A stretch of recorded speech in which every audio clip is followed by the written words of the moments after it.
அடுத்த கட்டமாக நிறைய இடத்துல மின்சார தட்டுப்பாடு இருக்குன்னு சொல்லியிருக்கிறார். அதுக்கான தளவாடங்கள் இல்லைன்னு சொல்லியிருக்கிறார். நம்ம அதுக்கு முன்னாடி ஒரு விஷயம் மட்டும், இந்த மின்சார வாரியம் கடந்த 5 ஆண்டுகளில் பட்ட பாடு நம்ம ஒரு நிமிஷம் விளக்கணும்னு காட்டுறோம். அதாவது நம்ம மாண்புமிகு நம்ம கரூர் கம்பெனி மன்னிக்கணும், கரூர் முன்னாள் சட்டமன்ற உறுப்பினர் திரு செந்திரமன்ற உறுப்பினர், கோயம்புத்தூர் சட்டமன்ற உறுப்பினர், கரூர் சட்டமன்ற உறுப்பினர் நினைச்சேன், கோயம்புத்தூர் சட்டமன்ற உறுப்பினர். அவர் தான் 2021 உட்காருங்க, 2021 இந்த துறைக்கு உட்காருங்க, அதான் சொல்லிட்டு இருக்காங்க. 2021 அண்ணா அவை முன்னவர் 2021 உட்காருங்க, 2021 அமைச்சராக இருந்தார். அதான் நான் தான் திருத்திக்கிறேன்னு சொல்றேன்ல, அமைச்சராக இருந்தார். இல்ல எல்லாத்துக்கும் எதிர்கட்சி தலைவர் சொன்னதை நீக்கிட்டீங்களா? அவர் சொன்னதை நீக்கிட்டீங்களா தலைவரே?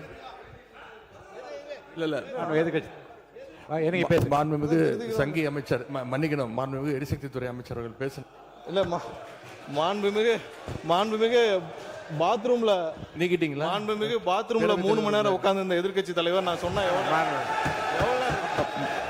பாத்ரூம்ல 3 மணி எவ்வளவு நேரம்? 5 நிமிஷம் ஆகுமா? உட்காரணும். எல்லாருக்கும் பேச தெரியும். உட்காருங்க. பாத்ரூம்ல 3 மணி நேரம் உட்கார்ந்து இந்த எதிர்கட்சி தலைவர் சொல்றதுக்கு 5 நிமிஷம் ஆகாது. உட்காரணும். என்ன பேசணுமோ இதெல்லாம் தேவையில்லாத வார்த்தைகளை பேசினால் எங்களுக்கும் பேச தெரியும். தேவையில்லாத வார்த்தைகளை பேசினால் எங்களுக்கும் பேச தெரியும். என்னவோ அதான் பேசணும். இல்ல மாண்பு உறுப்பினர், இந்த கரூர் உறுப்பினர் இந்த கம்பெனி என்ற வார்த்தையை நீங்க வந்து அவைக்குள் நீக்கிட்டீங்களா? நீக்கியாச்சா? நீங்களே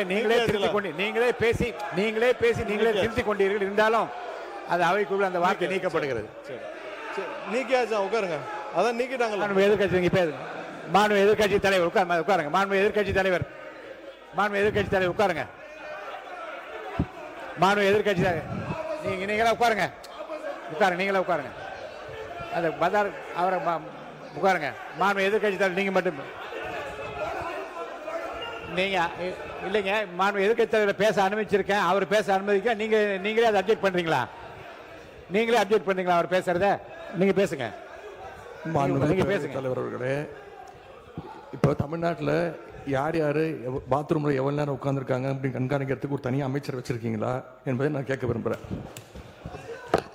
பொதுப்பணித்துறை அமைச்சர் அவர்கள். பேரவைத் தலைவர் அவர்களே, இந்த விவாதம் மானிய கோரிக்கைக்கான விவாதம் எல்லாருக்கும் தெரியும். பேச விடுங்க.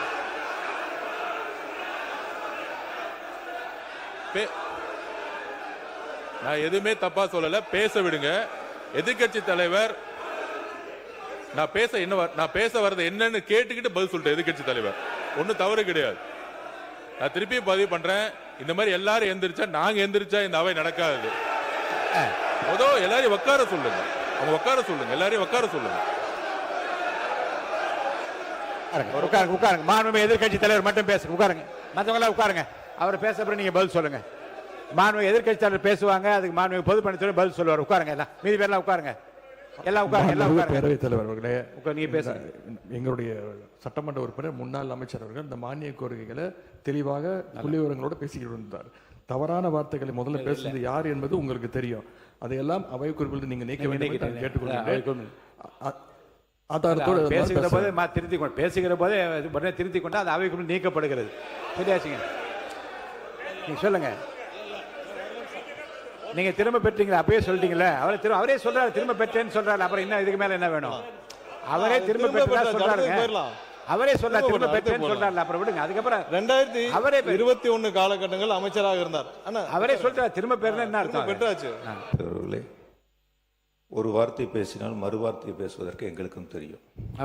இதுதான் வேண்டாம். இல்ல நான் வேண்டாம்னு பேசிட்டு நீங்க நீக்கிறீங்க. மாண்பு பேரவைத் நீக்கிறேன்னு சொல்றதுக்கு அப்புறம் பொதுவெளியில போனதுக்கு அப்புறம் நாங்க பதில் சொல்லாம ஊமையா இருந்துட்டு போறதுக்கு இந்த சபைக்கு நாங்க வரல.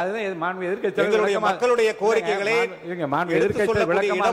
நானும் பதில் சொல்லிட்டேன். இருங்க, அவர் சொன்னதுக்கு பதில் சொல்லுங்க. அவருக்கு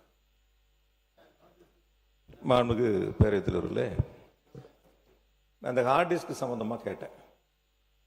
பொதுவெளியில மாண்புமிகு மின்துறை அமைச்சர் அவர்கள் சொல்லுகின்ற பொழுது சீரமைப்புகள், முறைகேடுகள், வார்த்தைகள் பார்த்தீங்கன்னா ஒவ்வொரு பத்திரிகையாளர் சந்திப்பிலையும் பெரிய தடிமனான வார்த்தைகளா பயன்படுத்துற மாதிரி ஒரு தோற்றத்தை உருவாக்குறார்.